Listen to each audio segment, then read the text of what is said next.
in mayhem, right? That's what small cap stocks are. They're chaotic. But I'm going to teach you guys kind of the ins and outs, how these things kind of work and what to look for, etc. Right? Jay, did you want to start off by Yeah, showing? I'll share that. I'll share that out first. Let me just Yeah. So stop your share for a second. Okay. Billy, can you see this?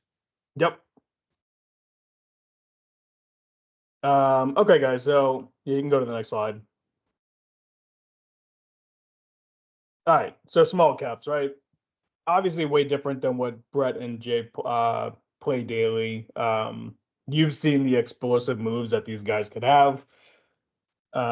You've seen the volume that comes to them, the types of moves, the momentum you could see. It's really fascinating stuff, and that's kind of what drew me to this space.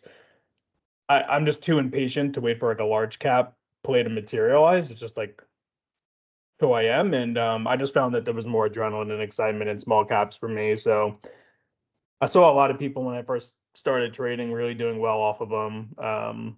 Not many do because it's very niche and very, complicated to learn. But once you get the hang of it, you see you can make, 4 or 5, 6 figures a day doing it, right? So you can go ahead, Jay. Got you. I got you. Billy, I just added this one just so as we talk about this so briefly before. Float's Yeah. a great thing. So float means how many shares are available to be traded. And typically stocks that have lower floats and less shares to be traded have more violent moves. So when you're looking at these plays, you typically want a lower float stock. You could even just throw the stock name into ChatGPT real quick or something and just be like, hey, like what's the float on this stock? And if it's a low float stock, there's greater chances that you're going to have a more explosive move because there's less shares to be traded. And, it creates these short squeezes that we saw in AIXI. I think that was like a really, really small float on that one. Hence that insane move, that we saw on Monday into Tuesday. So you can go ahead.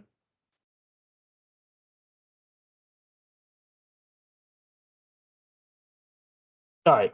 So I'm going to give you guys some of the secrets now. A lot of you guys are like, how do you find these particular stocks that I look at? And I typically focus on, I would say 5 to 6 stocks a day, as you've seen from my channel. So what you do, download the investing.com app. Okay. And I actually could probably take over now and share my screen. Okay. Do you want me to pull up the investing.com or do you want me to stop Nope, sharing? I'll do it. Share. All right. Just let me know when you guys could see my screen. I think you guys can, right? Yeah, we can see it. Hold on, where is it? Okay, investing.com. Gotta love the Porsche ads. They know what's up. All right, so when you get into this app, right, the first thing you're going to do is go to the bottom right and you're going to hit more. And you're going to scroll down to what says live markets. Then you're going to hit pre-market. So this is the exact screenshot that I share every single morning where it says pre-market top gainers. It's right in the middle. There's a lot going on right now. I'm just going to move Jay to the bottom. But you could see those top 5, right? So Galmed Pharma, Game Square Holdings, Arrive AI, PMGC Holdings, whatever that stock is, Onco, right? These were the exact stocks that I made a strategy for in the beginning of the day. So what happened? All these gapped up. So I look for the top gainers and I look for momentum off those gainers to see if we could hold that gap up move and, make money trading that way, right? So for instance, GLMD, that hit my scanner this morning. I told you guys they had on the pullback to low 90s, and I think I don't remember what it hit. I think it was like $1.20 or something. But you guys can correct me if I'm wrong. The price action throughout the day, there's so many stocks and things that I look at and trade that, things get mixed up. But what I really love about the stock screener, it's real-time data. So when you pull this up tomorrow morning, you're going to see these prices and percentages to the right flicker, and there'll be real-time data. So as things go up or as things go down, stocks are either going to hop onto your list. So when I say this hit my screener, that's exactly what I'm talking about. So you're going to see fresh news or breakout. So, for instance, I think Game, ARAI, and Onco were originally on my like 6:30 pre-market watch list, which I send out. What happened was I think it was like 7:30 or whatever time it was. This thing hopped onto my scanner. I'm constantly looking at this thing for you guys. So what I'm looking to see is, all right, what stocks, going to steal the show here? Is there going to be a stock with like fresh news, volume, whatever it is? I'm looking for this to hop onto my scanner, right? So for Monday morning and Tuesday morning, that's exactly what happened with AIXI. Okay. So when I pull this up, you guys could see my chart, right? I'm assuming that's yes. Yeah, we can. Yeah. Okay, cool. Thanks. So yeah, this was Monday action. I'm looking at a 5-day, 5-minute chart. You can see that on the top left of the price action, right?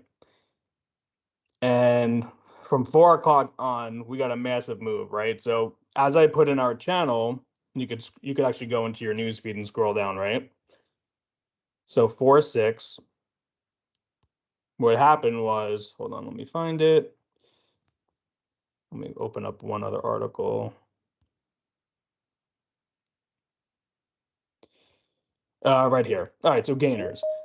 So Zhao Corp, whatever, Chinese company. I'm not really a fan of Chinese companies because a lot of the times the stock will like pump and dump, which essentially means they could run at 100% and then drop it right back to where it started. But this one had really good news on an ongoing patent infringement lawsuit against Apple that they actually won.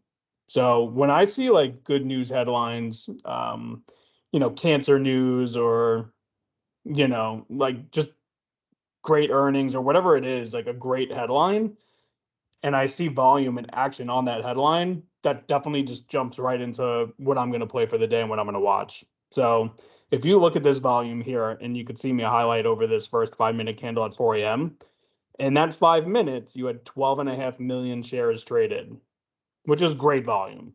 That's an average of what, 2 or 3 million shares per minute. And that's exactly the stuff that you want to look at when you're trading these stocks. Billy, So let me as stop you you can for see, 1 second. Yeah. Randall has his hand up. Yeah, go ahead. My bad. No, I don't. Okay.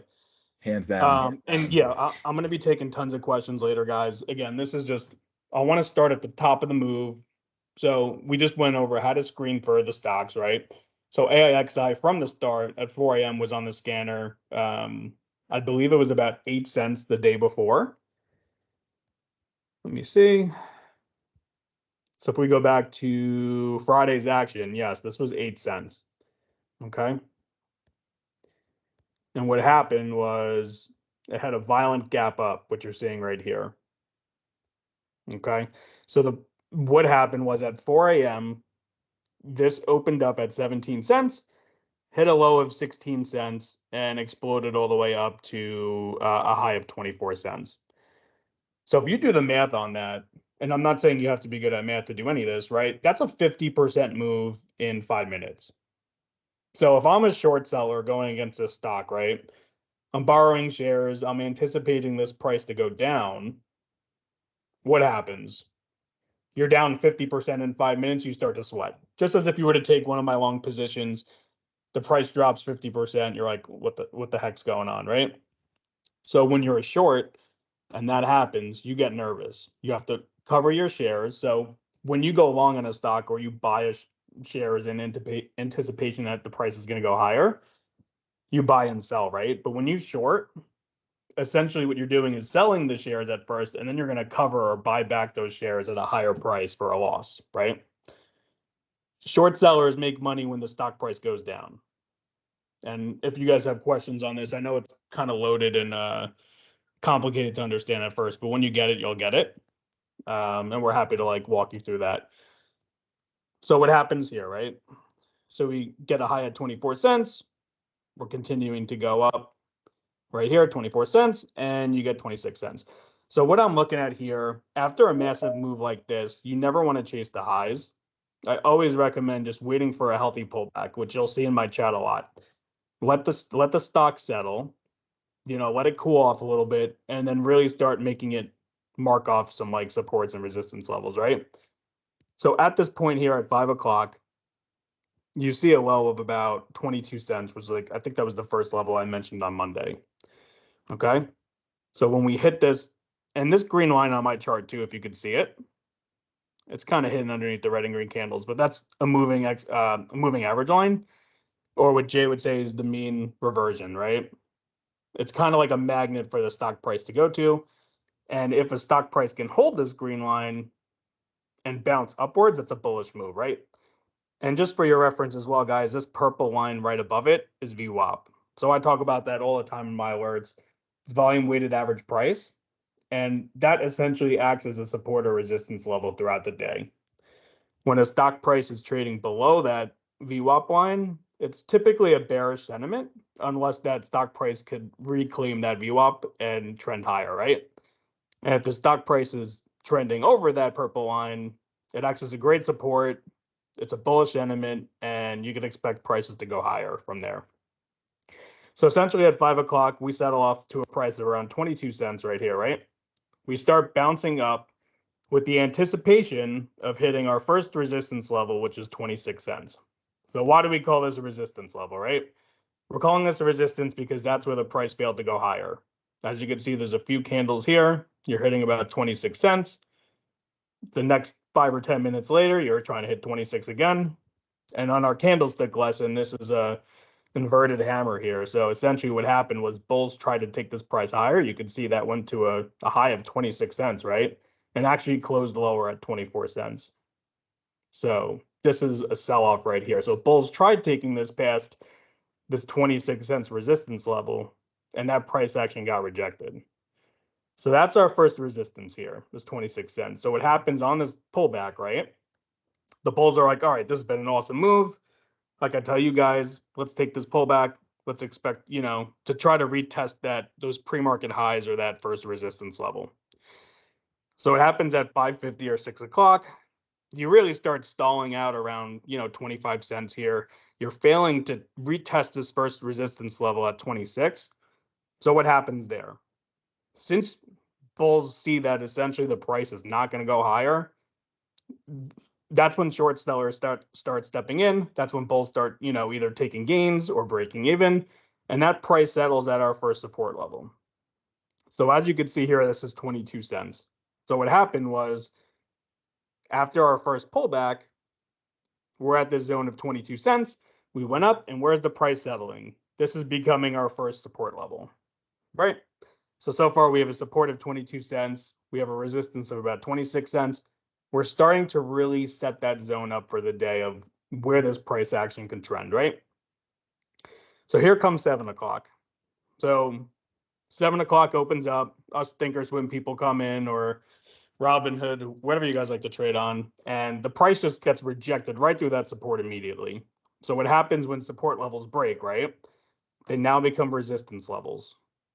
Okay, so people that, bought at this 22 cents thinking it might double bottom and, trend upward, right, this way, or, stuck with the bag, they're holding the bag, we see a sell off to 18 cents. So this is where things start get interesting, right? Here we start seeing some price consolidation. Our VWAP level is about 22 cents, which again, now that's acting as a resistance level with the previous one that we define now because that support broke, right? And what happens around 8 o'clock, right? We start breaking through that resistance level that was the previous support, and you start exploding towards pre-market highs, which was our first resistance level that we mentioned over here. Okay, so as a bull or someone that anticipates the price to go higher, right? This is a great sign because you're showing strength. So when I always say, pre-market highs, look for the break and hold and confirmation of pre-market highs, this is what I'm talking about, right? Because if you break that, price is going to go higher. And when I say confirmation, it's to be very, very careful that there's no fake out and that you could clear those levels with conviction, right? So here we go at 8:30. We're retesting this pre-market high resistance. What happens? You got rejected, right? I'm going to zoom in a little bit so you guys can see a little bit better. I'm just trying to show the past time frames for reference there, right? So you get rejected. You're hovering around VWAP, and then what happens at 9:20? you see a very, very, very nice breakout with volume. And that's something that I want to mention here. So if you guys could see kind of where I'm hovering in this zone here, these gray bars on the bottom of my chart, that's volume. And volume is very important to either confirm a breakout or deny a breakout, right? So if you're breaking your previous resistance level with volume, that's a great sign that the stock's going to go higher. Okay. So as you could see here, when that breakout happened at about 920, look at that spike in volume. You were averaging, you could see it on the, as I move candles, you could see that volume 3.2 million, 2.9 million, 3.2. And where are we at here? 14 million. So massive breakout right before market open. Okay. And we start pushing upwards. We're exploding, right? We broke through that 26 resistance level. And what are we doing here? We're just pushing higher to 32 cents. Okay. And then you see a rejection over the next 10 minutes or so. So as a trader, right, this zone of like 31 to 32 cents, that's going to be your resistance level right over here. Okay. That's your new resistance level because price failed to go higher. We had about a 5 or 10 minute zone where the bulls failed to take control and go higher on the stock. So what happens now, what's going to happen next? You're going to go down to your previous resistance level, which is now your support. So where did we go? We fell to 26 cents exactly, which is the levels that we called out, and we bounced off VWAP, right? So VWAP's is purple line, natural support level that you want to hold for a move to continue throughout the day. Billy, when you are okay to stop for a second, Mike Russo has his hand up. Yeah, go ahead, Mike. Hey Billy, how did you know not to take that entry on the double bottom? Is it volume, or how'd you know not to take there? Scrolling back to the left. Yeah, you see that double bottom? How do you know Billy, not I to muted enter you so there? he didn't echo. Can you hear me? I can hear you. I can hear you fine, Mike. Can you hear me? Yeah, I got you. Yeah, did you Billy, hear my unmute question, yourself. I'll unmute you. Hold on.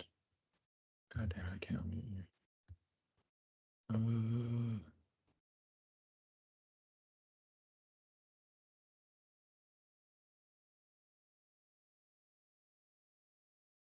Is Billy permanently muted? Damn. Cooked him.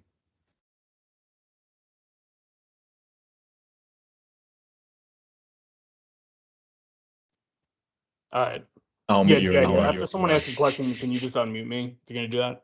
I can't unmute you. He didn't give me an option. All right. So then I guess just let it echo. We'll just deal with the echo. Yeah, hold on, because we just threw this off. Okay. No problem. Hold on. Jeez.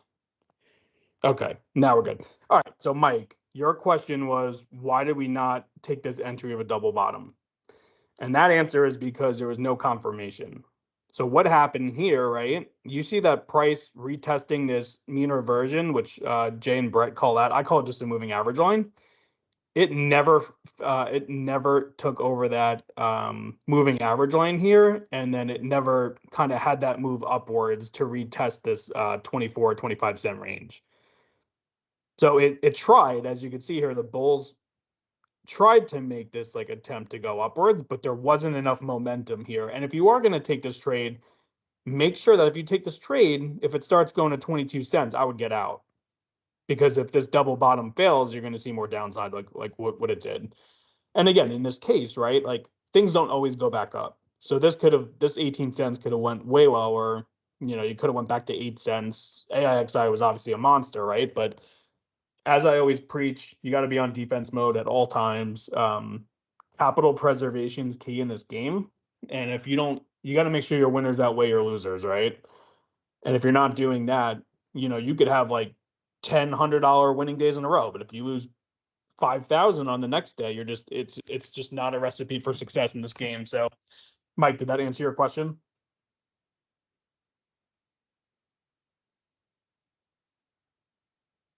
He gave you a thumbs up. Yeah, thank you. Okay, thanks. Yeah, because I can't see. All right, so we were back here.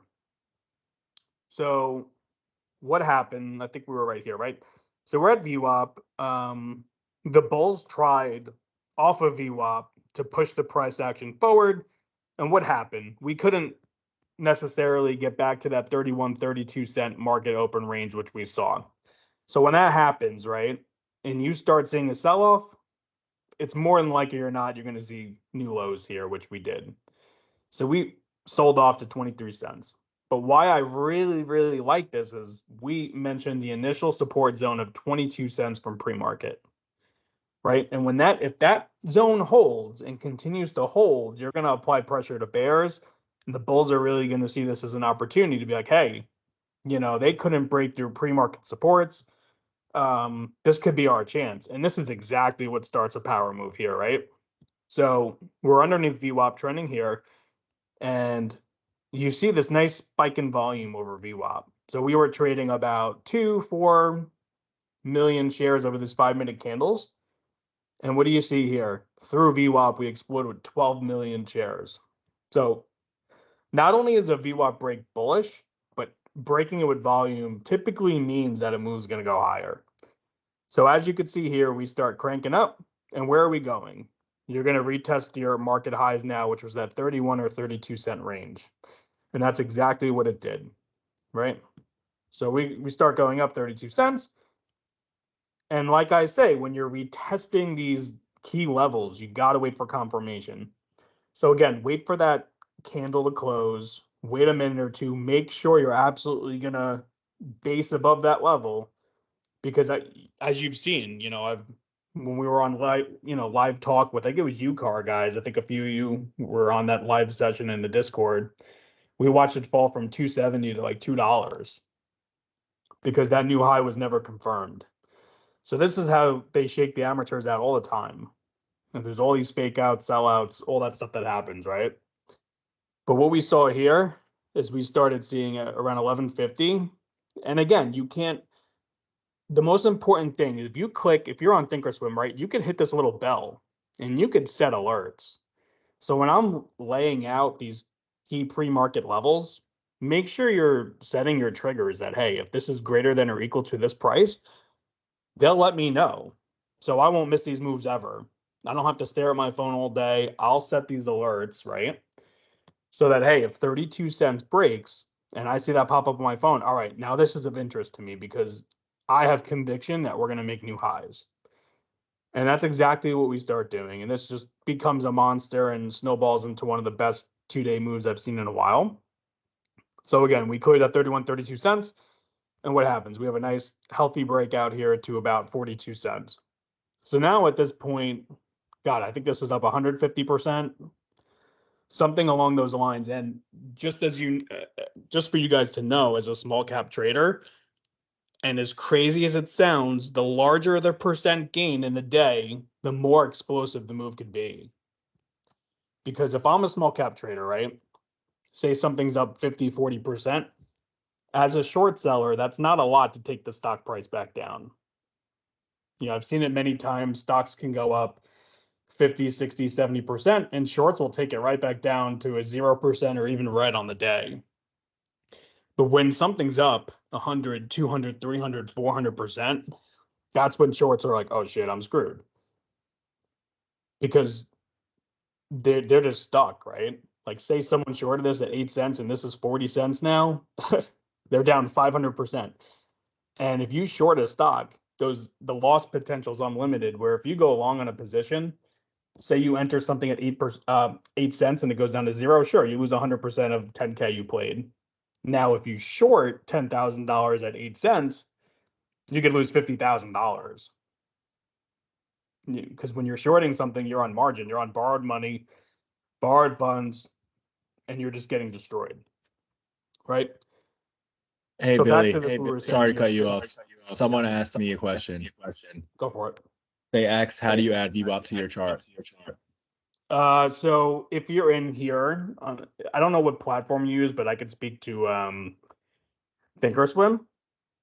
But if you just click on the chart like I'm doing right here, just click on like the main chart, the black background, you're going to hit this little sign speaker and you could study search. So you could see I only use 4 indicators. They're on the top with the little red circle with the line. I'll be honest with you, the only ones that really matter are VWAP and moving average. MACD and RSI for my style of trading doesn't really do anything for me. I probably won't even mention it to you guys, to be honest, because what I'm looking for is supports, resistance levels, VWAP as a support or resistance, drawn line, and then using that moving average line as a trend line. So if that helps, you just, click on your screen, hit that sign speaker, and then you could study search and look up anything. So I think it's like volume, I think it's VWAP if we search there. Yeah, so VWAP, you'd hit that little green button with the plus, and that'll add that cool little line, this purple line that we're seeing on my chart onto it, okay? Definitely recommend you guys use moving average and VWAP. And make sure you have candlesticks checked off, because if you're looking at a squiggly line with no trend lines or nothing, you probably are just guessing, and you're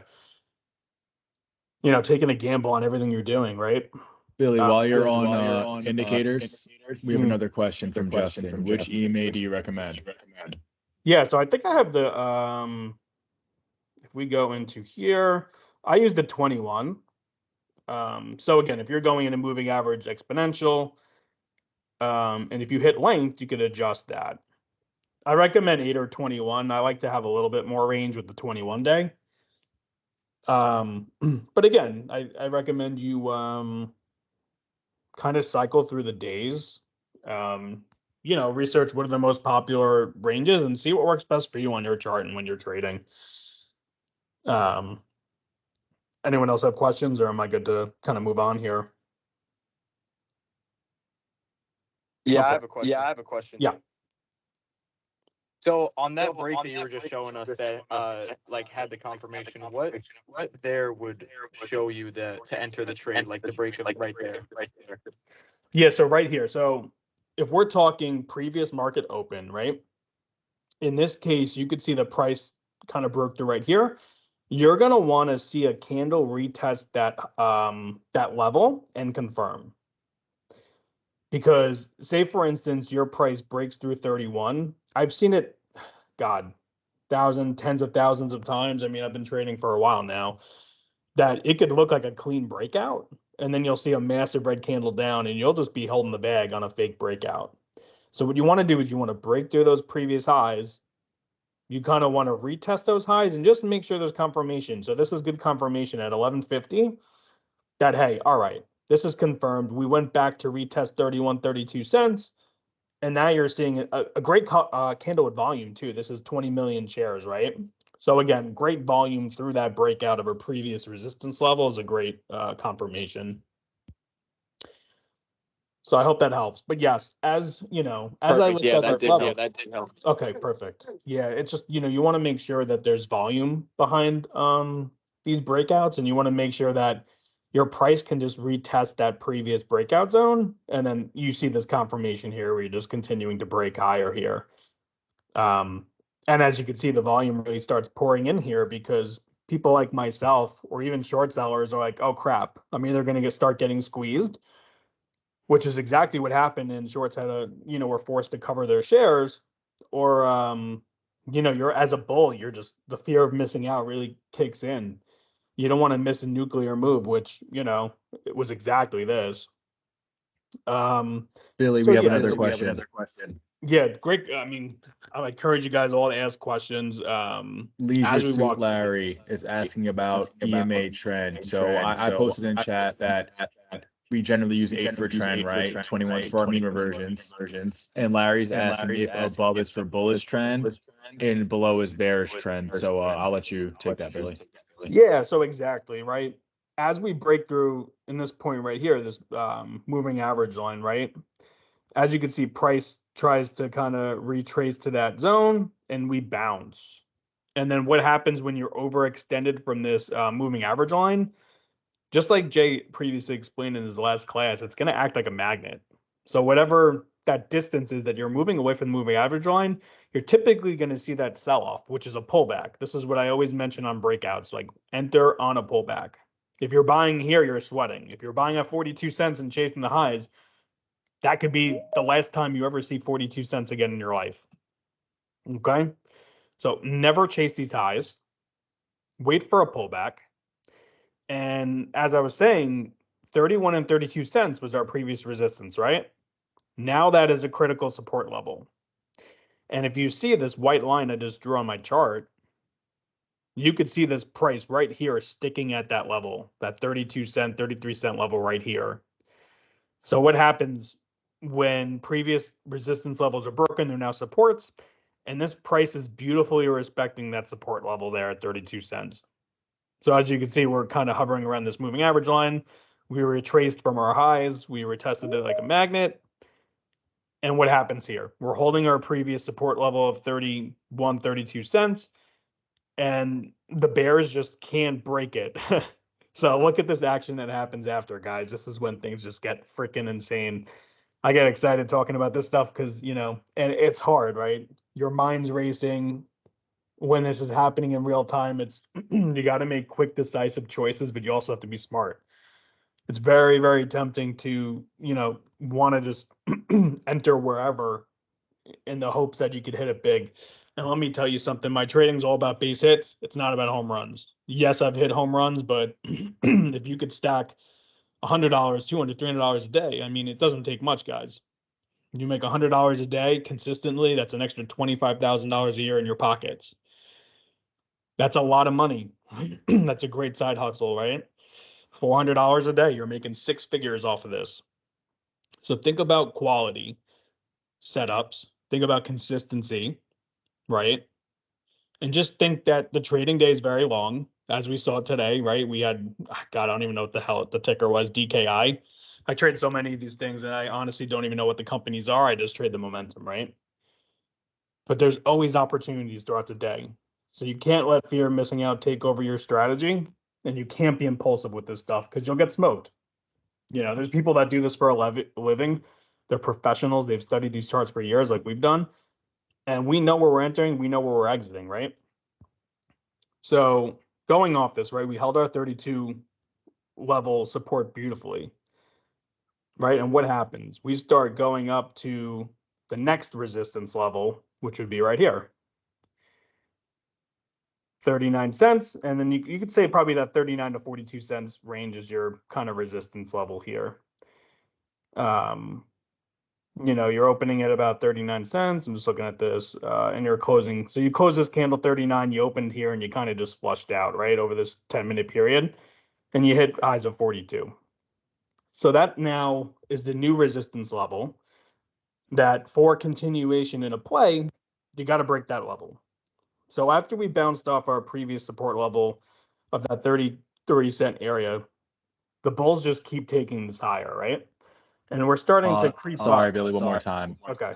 I think Justin was talking about something you're talking about in real time. He said, at this point, what did your position look like? Have you scalped any of the move? So I guess, Justin, you're asking, was he scalping the move on the way up, or did you take one entry or get back in? Justin, you can come off mute, by the way. We'll deal with the echo. It's fine. You guys could, whatever, just ask away.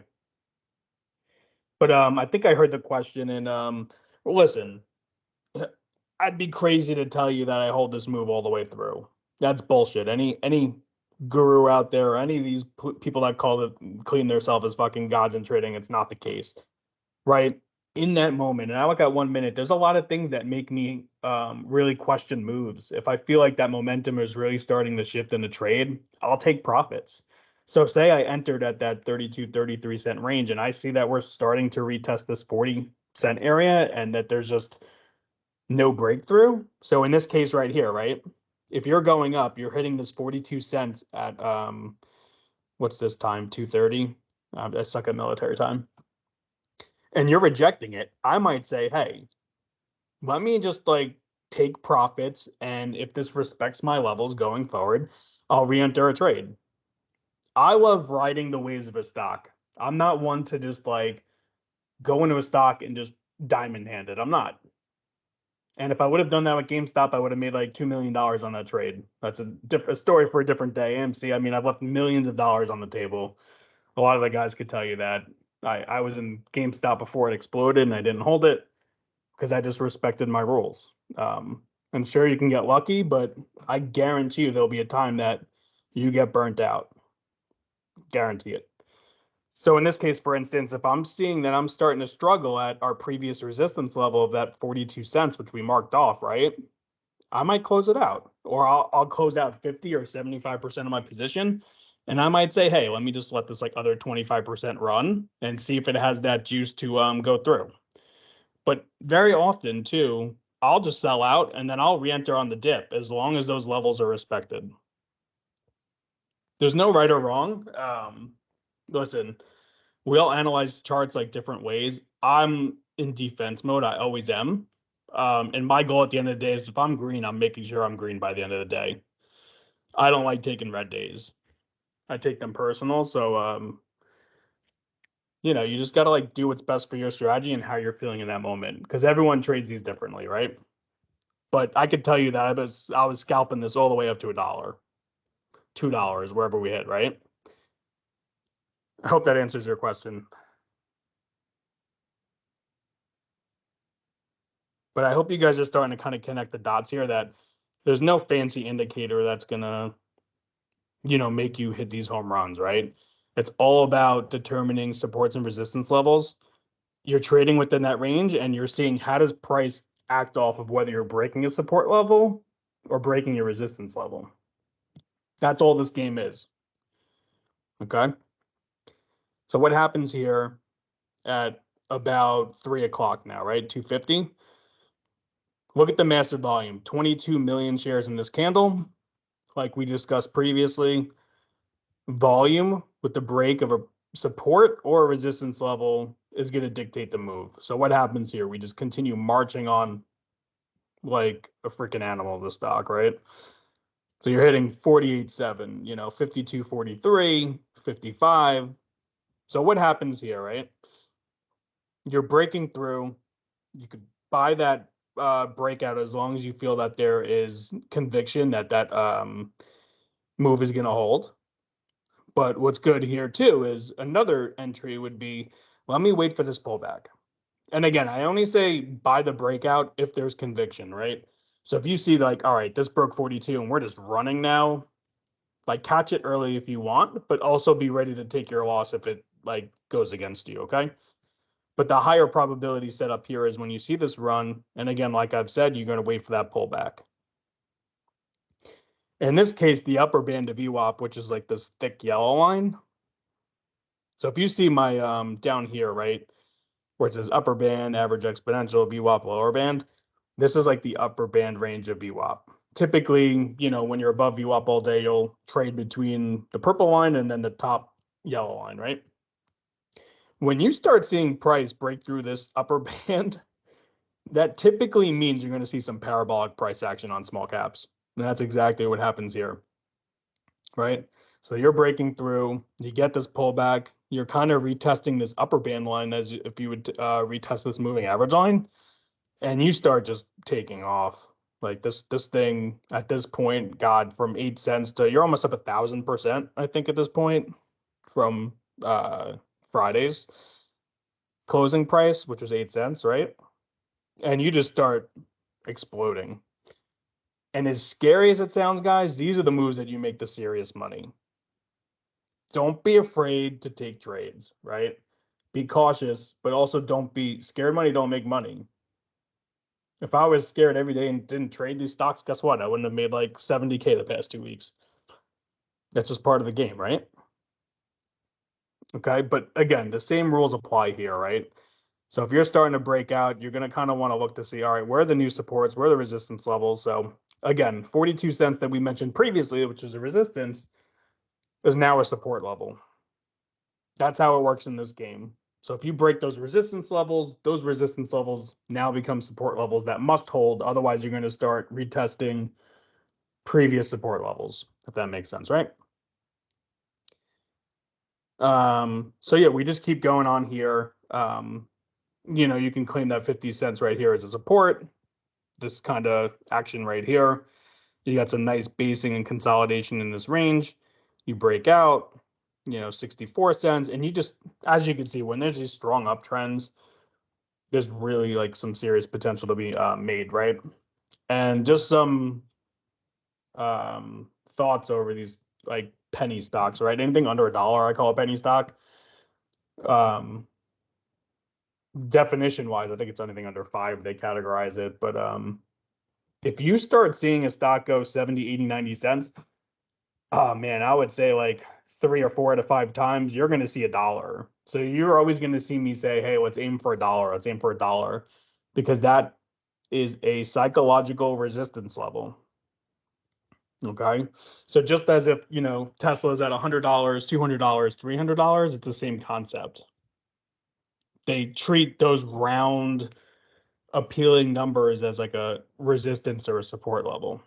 So same thing happens on the downside. If you're a $5 stock that dropped to $1, that $1 range is your psychological support. And with penny stocks, right? Round numbers. So 60 cents, 70 cents, 80 cents. A lot of those are psychological levels. Okay. But again, I call this into after hours. That was my $1 target from 20 cents. And again, it was just like highlighting those key supports, right? So a market opening, making sure those pre-market lows respected, right? And it did. At market open, we start just parading through pre-market highs. We just respected previous support levels throughout the whole day. And you just kept making, this is like a great uptrend. And when you're trading my stocks, in which you'll see, they're typically always uptrends, because we're trading things that gapped up overnight, right? But yeah, so this was an amazing move. We hit about $1 in the after hours, but we're not done. Okay, we're going to talk about Tuesday's move too, because this was a multi-day move. Listen, when things close up this high in after hours and the volume's like 1 billion shares like it was, there is a great percentage, 60 to 70%, I would say, that the stock continues to rip the next day. I've been on the other side of things where GameStop, for instance, not on that initial move, but there was all this hype, all this volume, closed so strong, and the next day I look and I'm down like 30%. I've had some bad experiences holding crap stocks overnight, but I won't tell you guys what to do. Like, everyone has a different risk tolerance. As someone who's been in this field for a while, I just say have caution. If you're going to swing, just know that you could be down 50%, right? A lot of these stocks don't have cash. A lot of these small stock companies don't have cash. They'll dilute their share price through what's called an offering of common stock. So essentially that adds more stock into the float of a stock. So how many shares are available to trade, right? And that's just a bearish thing for investors. Because if you're increasing the size of the float, what happens? You're diluting the stock price itself. So these more violent, explosive moves are less likely to happen. You know, and you're just worried about the financial health of a company as well. Because if they need to raise cash, they're obviously not in a good financial position, and are probably burning through cash, right? But anyways, so that's what I always just caution against. I think one of our members held overnight and he fucking crushed it, and good job. But just be aware as a trader, you always got to think defensively. You got to just ask yourself, you always have to be thinking about the worst case scenario in trading. You got to take your rose-colored glasses off and really think of like the potential like real negatives that could happen. You always have to think about that before, okay? So Monday after hours, we hit a resistance level of $1. That's that psychological resistance level I was telling you guys about, right? So what's going to happen is that if this breaks on Tuesday, which exactly it did, that's going to act as your psychological support, which we spoke about. So 4 o'clock comes Tuesday morning, whatever. We hit on this opening candle, we hit a low of 89 cents, high of 105, and we close at $1. Okay. But right here, as you can see, that price rejects a little bit. We start consolidating around VWAP. Again, great support level, natural trend line support level. And what happens here? We start seeing a breakthrough of that $1 level. So that $1 level is your psychological support. And as you can see, the volume wasn't too great here. So I'd be a little wary of continuation. Because again, you were at 5 million shares here, 3 million here. You're only really breaking out on 2 million. However, this next candle really confirms action here. You start making $1, $1.10. Again, you could enter once you see confirmation on this trade. So in this case here, right, you're breaking a 107. Make sure that next candle just holds above $1. And if it does, you catch that dip and you could ride that up to, in this case, $1.30. So now when we hit $1.30 here, this range here is going to be your new resistance level. I like to call it a range because small caps are very volatile. And their ranges could just be larger than, something like a Tesla or Apple that doesn't have as much volatility, right? So in this case, I would say $1.22 to $1.23, and then $1.30 is kind of like your resistance range up here. That's where the sell price kind of failed to go higher, right? And you see some stalled out action. This is as far as the bulls could take it. What happens here? And as long as your previous support level holds, you're holding VWAP, there could be more continuation here to kind of retest that $1.30. But in this case, it didn't happen. You're kind of starting to see a slow sell-off throughout Tuesday morning. However, this right here is your dollar range, right? Critical support level we spoke about. Now, this is very interesting. This is what you call a liquidity sweep, where market manipulators actually push the price lower to get some shares for cheaper before they make the initial move up. So as you can see here, we're at $1, your lows. So this is a nice bullish hammer candle we'll talk about, but you hit lows of 93 cents because bears thought, hey, I broke through $1. We went through our psychological support, but what happens? You hit 93, the price action pushes upwards and you actually close over $1 again. Same kind of thing, next 5 minutes, 93, 93. And what happens? These bears just fail to take this action higher. The bulls are just really creating some strong momentum here. So we're recovering $1. We hit our VWAP right here. Again, that's your resistance level now, right? You see how it kind of switches up. If you're trading, if your VWAP is above price action, that's a resistance level. So you're going to always look for that kind of break above for some bullish confirmation, right? So bears do successfully hold us under $1 through most of pre-market until about, I would say, market open. We kind of just traded within that range. And what I mean range here is your 95 cents to $1.25, which were the levels that we kind of saw in pre-market, right? Saw this. Now market open is very decisive on what this is going to do for the day. So when market opens, you have to just make sure that you're looking at your pre-market levels. If pre-market supports hold, you're going to want to take a trade off those pre-market support levels.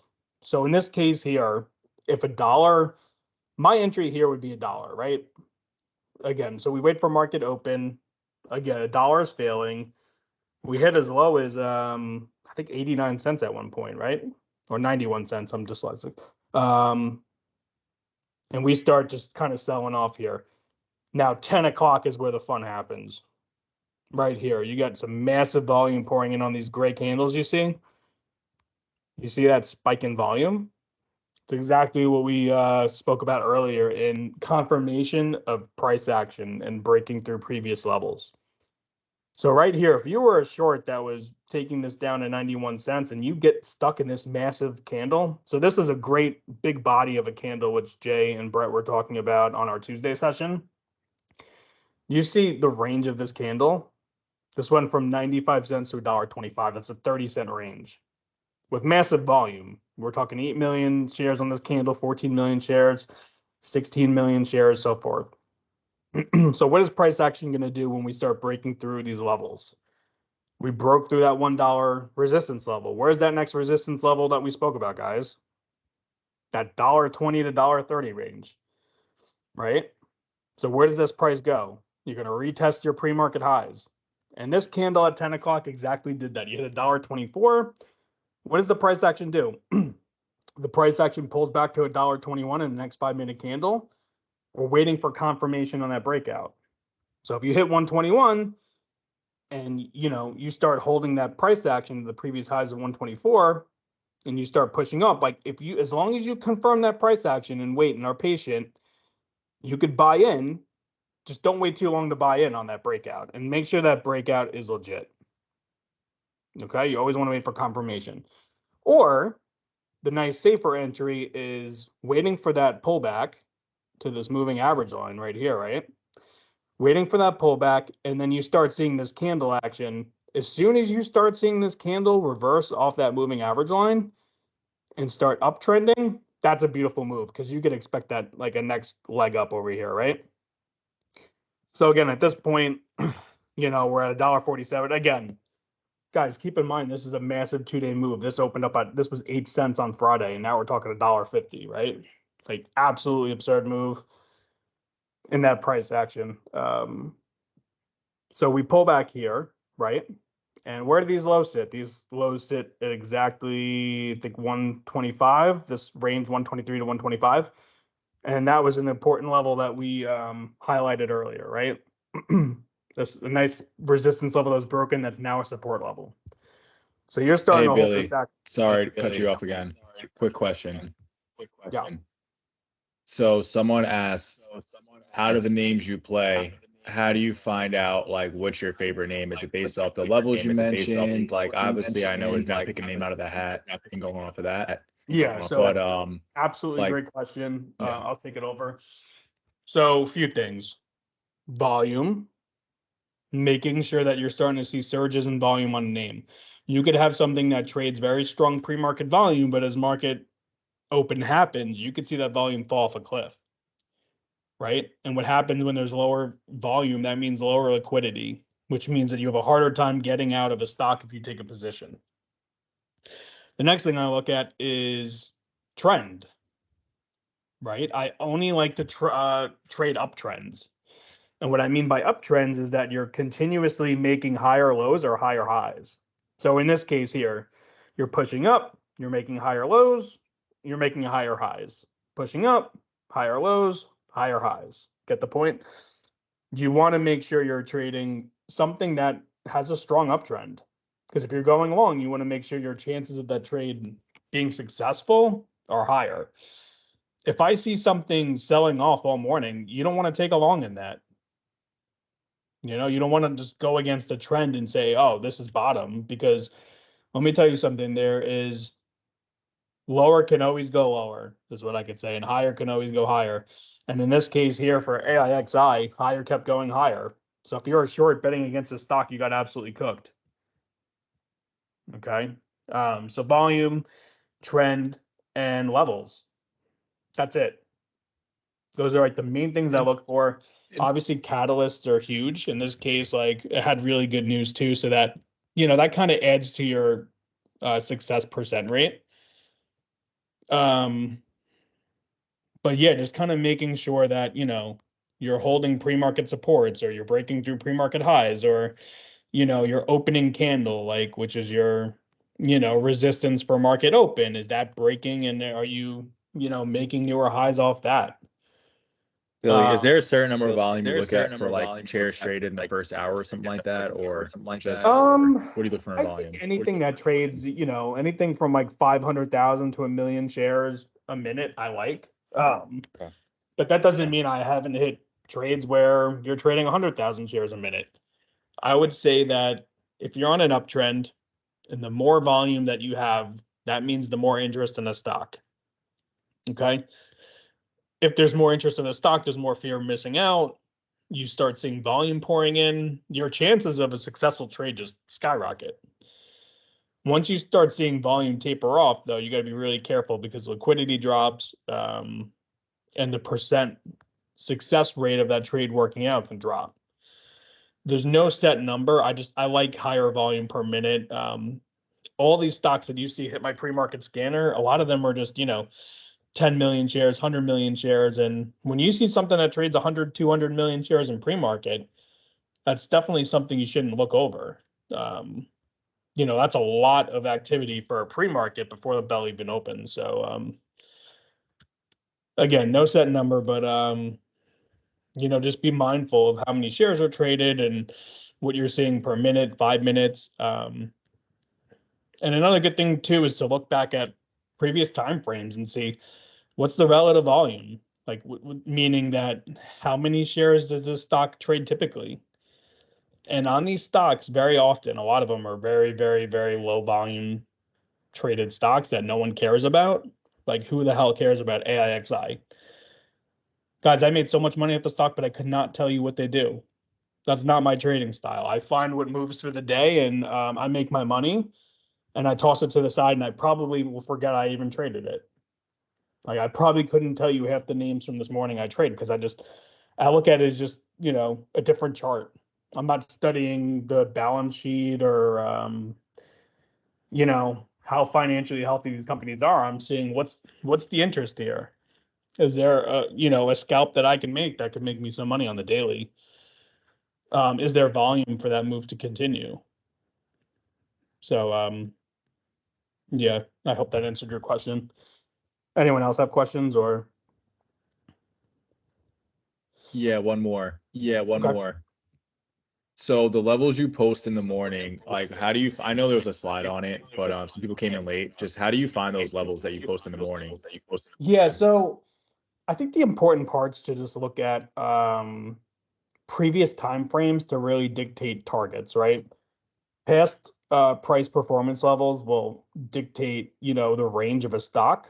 So for instance, if we go back on AIXI to and I actually work from the daily chart and work backwards in my approach on these stocks. So for instance, if I'm looking at this pre-market, I'll look at a 5-day chart and be like, all right, where did price settle in 5 days ago?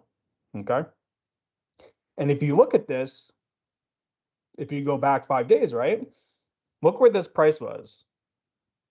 Where is this price that I'm saying right now? 22 cents. Does that ring a bell? I mean, that was that pivotal support level that we were talking about in pre-market, right? It was a previous resistance level that got rejected, and that price held in pre-market, right? But you could take this back further, and this is where I really start seeing range in my stocks. So 10 days obviously won't work here. 20 days will look. This is where things start getting interesting, right? Again, where are we at? 22 cents. So how many times over the past 20 days has this stock hit 22 cents, right? I don't look at like monthlies and all that. I'll look at maybe like a 6-month chart because you could see price there too. But I mean, this thing was pretty much dead until that Apple news came out, right? And then you had this explosive move. By the way, I wouldn't be surprised if this makes a move tomorrow because we bounced off that $1 support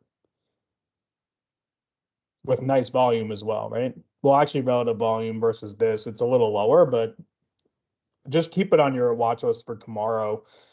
If this level kind of holds here, you could see this 140 level and potentially 175 and $2 like start getting back up to these previous consolidation levels. But anyways, when we go back, right, this is when I really start dictating my levels that I want to watch. So 22 cents, right?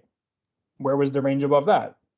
25. Look at all that right, look at that resistance that all these prices failed to break over that 25-cent range. So when I'm looking at price action, I'm like, all right, if 22 cents can hold, we'll aim for like 24 cents, 25 cents, because these are the levels I start seeing on the historical chart. Right? Next one. So we talked about like 25 cents here. What's the next one? 28 cents. And as you can see, the wick of this candle, right? You hit 28 cents, got rejected. Over here on this range two, you're hitting about 28 cents, right? So you could start seeing how I'm kind of calculating these levels. And I'm not perfect at them. Sometimes I'm like, I might be off a penny or so or whatnot, but you could see the point here. You can kind of get where I'm going at. And again, with this range here over 28 cents, we kind of have this 30-cent range here. And then you have an upside wick candle of 39 cents. Okay. So as you start clearing all these levels at 28, if you're clearing 30, you can kind of anticipate that 39 cents coming into the picture if volume and momentum holds. And again, these ranges are way different than large cap stocks. Like large cap stocks are sound, they're not as volatile. So the ranges are definitely like easier to call out. You'll see some like crazy spikes on small caps, but again, now we kind of go up 35 cents. You could see these two candles right here where they were wildly rejected from 35, right? And you draw that line across to this mid-June area too. So 35 cents, right? And again, same thing. You kind of just keep working backwards to get your targets, right? So everything's calculated. There's no just pulling shit out of a hat, right? But I do want to say, just because I list out all the targets does not mean they're all going to hit. The second that momentum dies and you start just breaking through support levels and you're not making higher highs, those targets go out the window. They don't matter. I'm just listing upside potential of what could potentially happen if that momentum and volume carry on. Okay. But yeah, just keep working back on all the time frames. But yeah, you could see this thing was just like in the shitter for months, right? You could start identifying these levels of kind of where price action rejected previous resistance levels. 90 cents was a good one. Dollar, that's that psychological resistance right here, right? So as you can see, plenty of range. This thing's just been in the shitter for God knows how long. And if we look at a year chart, right, this thing has range to $4. So if for some very, very strange reason, and I've seen this happen before, you can never call quits on the stock. Like if you see something that ran 1,200%, keep that on your watch list and mark off your levels. Okay. So if a dollar holds, for instance, you're going to start working your way up to, those previous resistance levels. If this breaks 275, which it's a rare percentage that, a small percentage that would happen, but I've seen crazier shit happen in the market. You can guarantee you that I'm going to start marking off these levels. Like, all right, so if 275 broke, I think this can go to $3, right? This $3 range. And if that breaks, where are you going to go? You're going to go 350. You're going to go back to $4. And then if you want to get crazy, you go to max time frame. And again, these things are disgusting. These things are just dilution traps, and they're not companies that you want to invest in a long term. They're meant to be traded daily. Never hold my stocks overnight unless you're feeling frisky and want to gamble a little bit. And this is the rare case that you probably could have with the volume and the move on that $1 in the after hours. But again, I think you have a lot more to risk than you have to gain when something's up 1,000% already. You know what I mean? Your risk reward starts going out the window a little bit.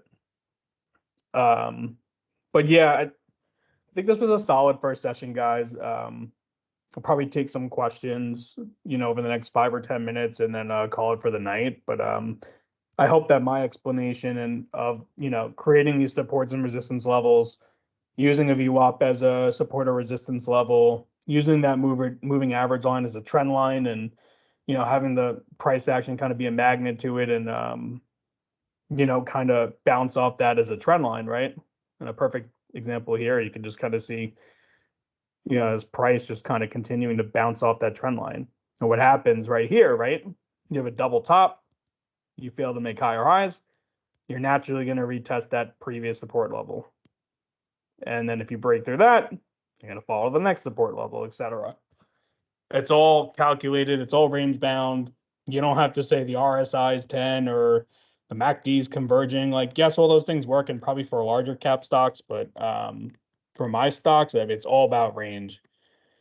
It's all about Billy, levels. for the Q&A, do you want to stop your screen share so the echo stop? All right. Anyone have any questions? Thanks, Billy. Good stuff.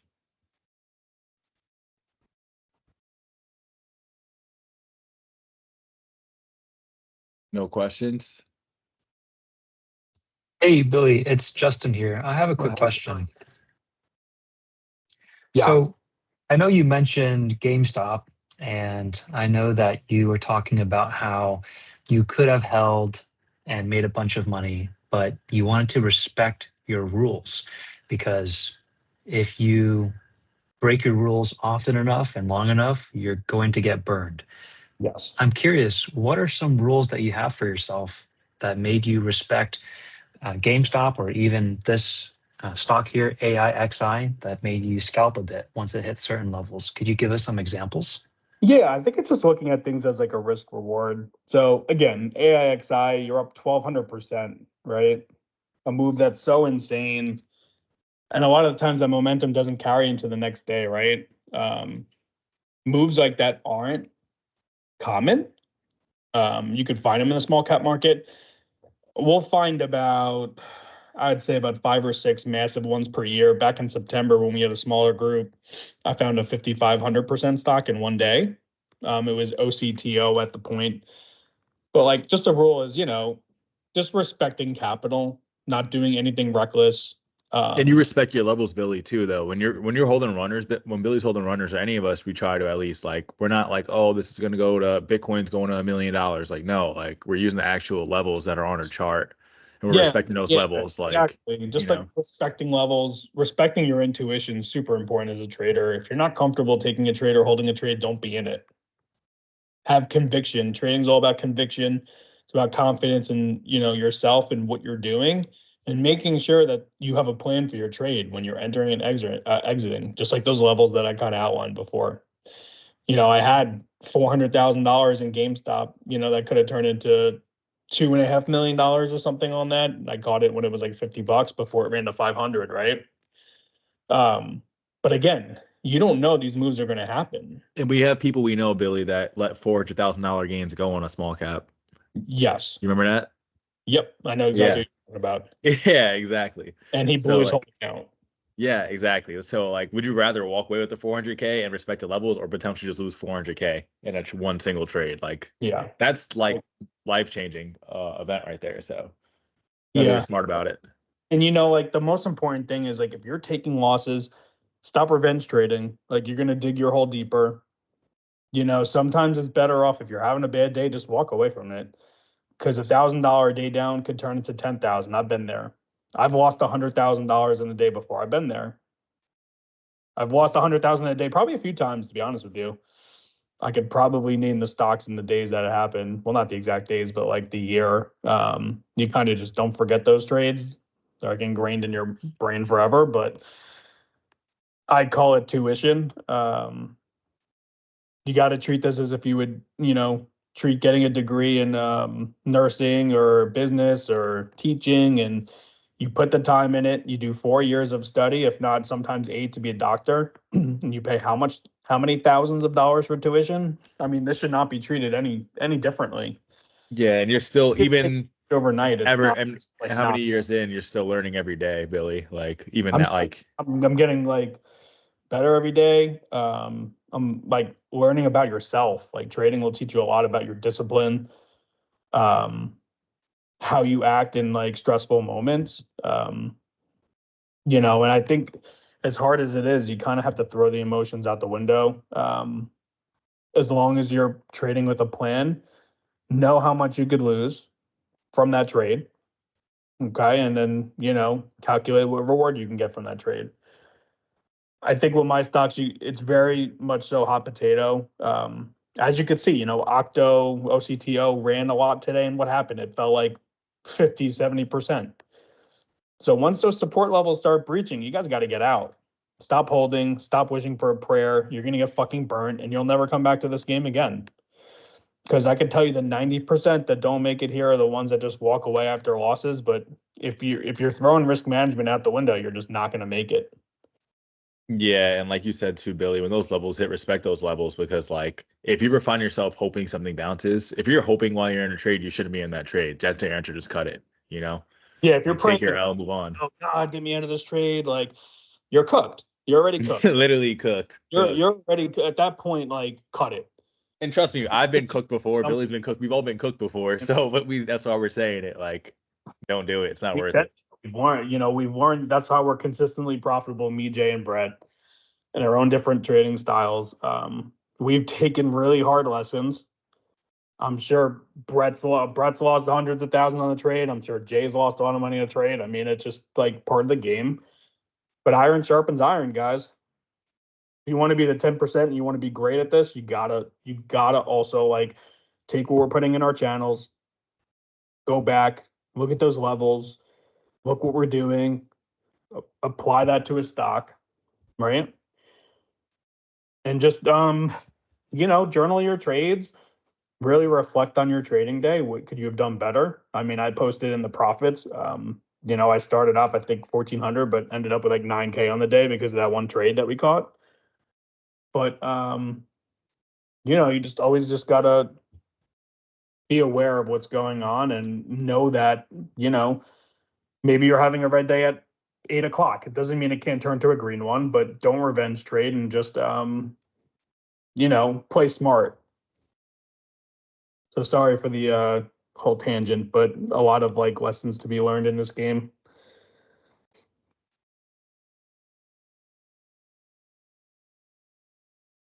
Any other? That's great. Thanks, Billy. Yeah. Yeah, I got another question. Yeah, who's speaking? John. Okay, what's up, John? Not much. So would you say it's with an account under like the 25K threshold and you have limited buying power, would you say it's more advantageous to hop on the markets around market open to try and capture the most volatility, or do you think it's just as good to hop on it like say 7? Yeah. Yeah, at pre-market. My take is market open. And why I say that is you could use pre-market to really see the range of levels that are being established. And then you could use market open to see, hey, am I holding pre-market supports, or am I reclaiming those supports that broke down and showing continued strength? On a limited account, you really need to, take advantage of the best setups. You want those A+ setups. You don't want to be chasing things. You don't want to just be trading everything. Give yourself time. And size appropriately too. Don't Size appropriately. What I always do, I take a third of my size to start. I think Jay does like 25, but I do a third. So say I want a $10,000 position on whatever AIXI, I'll start with a third. And if I see that confirmation, I'll keep scaling in. You always want to average up on great moves, right? Never average down. If you're in something a third, right? And then you're breaking through support, you're continuing this downtrend, breaking more supports, you can get out with the third of the size. But if you keep averaging down to your whole account and that thing never recovers, you're going to blow your account. Averaging down is like one of the biggest rookie mistakes you can make in this game. And all the best traders out there will tell you the same thing. You're throwing risk management out the window and you're praying that if I keep adding more at a lower price, it's going to go higher. Nothing in this market is guaranteed. I could tell you that. If it was all guaranteed, we'd be fucking loaded, all of us. Like unimaginably loaded,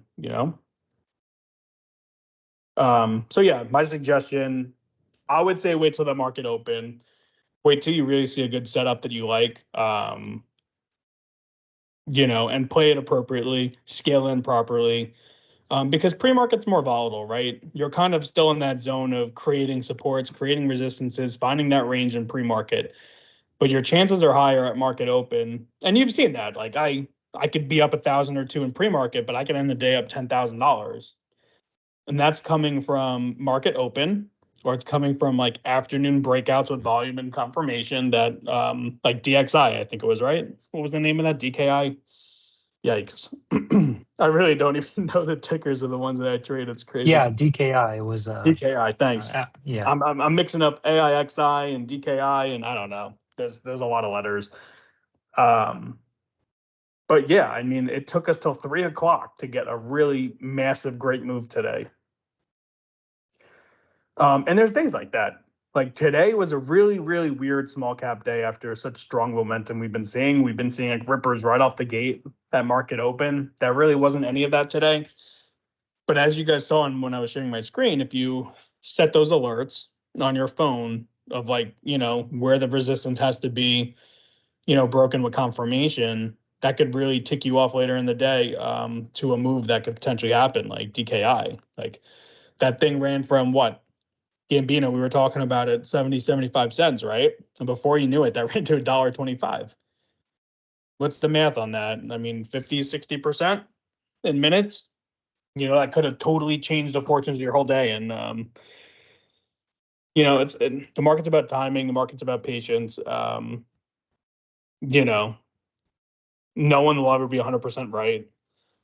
It's just about playing what's presented to you. And, today was a trickier day to start, but it was how we recovered at the end of the day, right?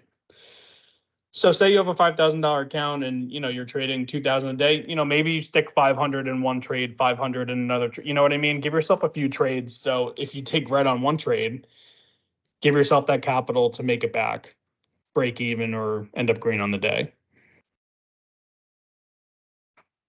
Awesome. Thank you for the help, Billy. I appreciate it. Yeah, man. All right, a couple more questions and we'll probably call it a night. I hope this was helpful for everyone here. And I hope it kind of gave you guys like an eye-opening experience to like what I look for, and kind of just the rules of the game. Just kind of like respecting those levels and ranges that we kind of draw out and, see from historical trends or in pre-market.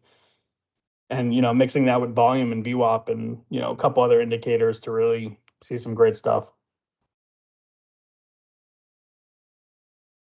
All right. Anyone have questions? Hey, Billy, it's Justin again. I didn't know if you were joking or not, but do you really trade off of just your phone? 100%. I've never taken a trade off a desktop.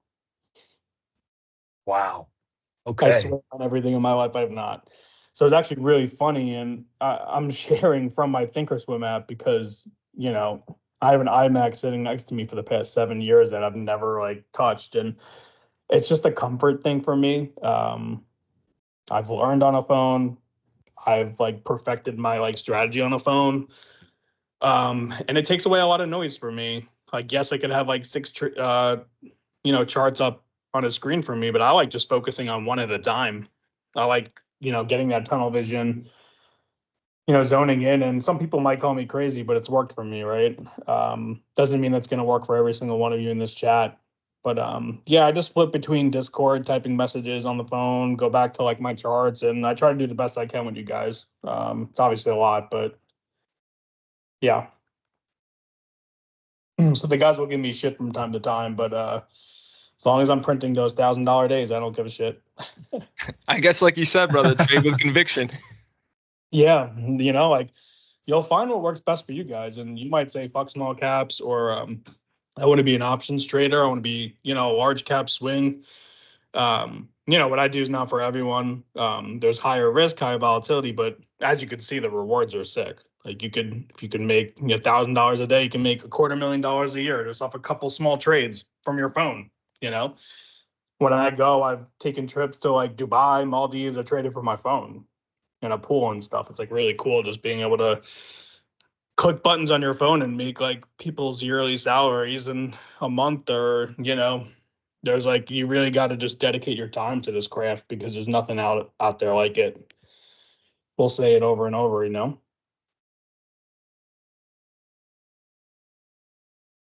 Wow, you are crazy. And I'm even more impressed. The fact that you're doing this off your phone and doing Discord at the same time. That's incredible. Yeah, it's I've gotten good Twitter fingers, I should say, from this. But it's really helped me like just sharpen up and stay focused because I'm trading for myself and I'm trading for you guys as well. So I try the best I could do at it all at once, and I try to give you guys the tools that you need to find the right plays for the day. I'll do a lot of rambling. It doesn't mean I'm saying enter a trade. I'm saying like, hey, just like DKI, right? Like we're retesting previous resistance here, retesting that. I'm not saying like hop in after that trade. What I'm saying is like, this is a key level. Make sure you break that level and have confirmation, right? Whether that's basing, volume, whatever it is. And then you make that trade from there. So when that 75%, 75 cents on DKI went down, right? And there was confirmation, you see how crazy that move was, right? Because every single person, including myself, was looking for that key level to break. And you saw that price action after that key level broke. It wasn't just a random level I drew on the chart. That's exactly what was established during the day for that sick move. And then those resistance levels just started dropping like flies. We had like an absolute sick move, in power hour. When you guys hear us say power hour, that means from 3 to 4. That's like the closing hour of the market. If I say HOD, that means high of day. NHOD is new high of day. AH will be after hours. We use kind of some lingo that you guys will catch on to, but feel free to ask any questions you have about what any of our stuff means. Is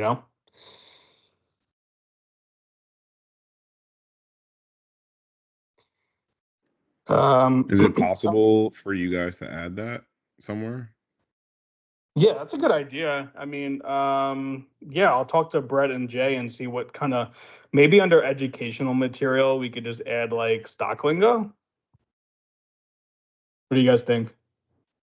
Yeah, like Yeah, for like me a personally, wiki. I think, yeah, exactly, something like that. For me, hearing I and, could put and a cheat reading sheet what you together guys for put sure.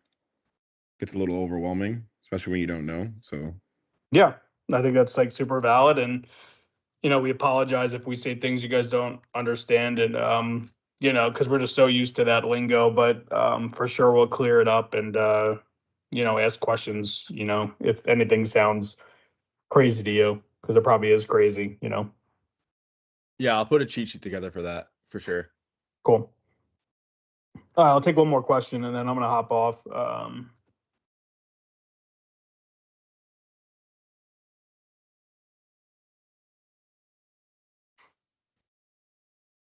All right. So that'll probably conclude tonight's class. Just so you guys know, I'm expecting our second child next week. So I'm going to be a little out of commission probably from like Monday to Wednesday or so.